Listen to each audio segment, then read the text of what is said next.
That is champagne, not gold.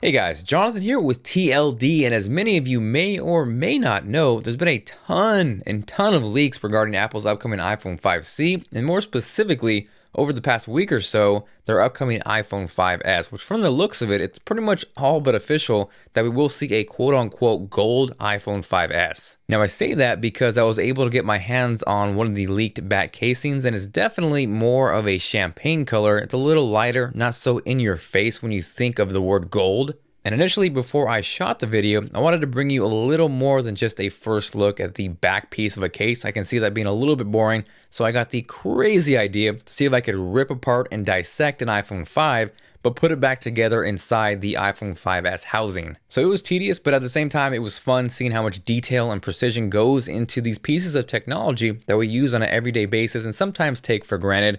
Everything was looking good. I got it down pretty much to the bare bones, and then I ran into some roadblocks. The biggest roadblock, which really kind of stopped me from moving forward, was the fact that if you look at them side by side, the iPhone 5 on the left, the iPhone 5S on the right, is that the actual slots where you would screw in and secure the logic board, they're in a completely different spot, and not only that, they're actually moved over to the right.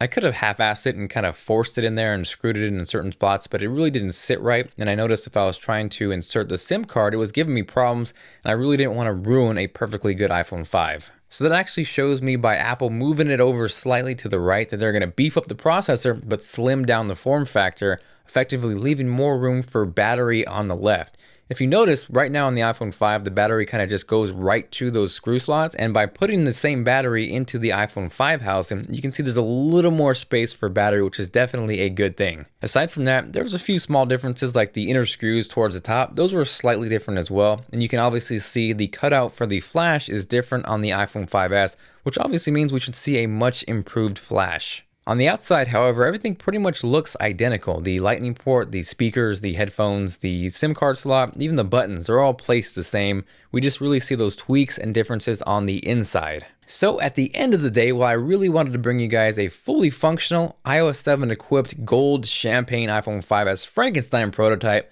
like I said, I did not want to destroy a perfectly good iPhone 5, but hopefully you appreciate the effort, the insight, and if you did and you are feeling like being awesome, make sure to hit that like button and let me know what you guys think of the quote-unquote gold or actually champagne iPhone 5S. From actually looking at it, it actually looks a lot nicer than I thought it would be, and I actually may consider picking one up for the iPhone 5S launch. Aside from that, thank you guys very much for watching. If you are not subscribed, go ahead and click right here to do so you do not miss out on any future iPhone 5S, 5C, or just tech coverage in general. Got my custom Moto X in the house. The Note 3 is coming out soon. It is going to be one hell of a close to 2013 with all the technology coming out. So again, thank you guys, and I will see you later.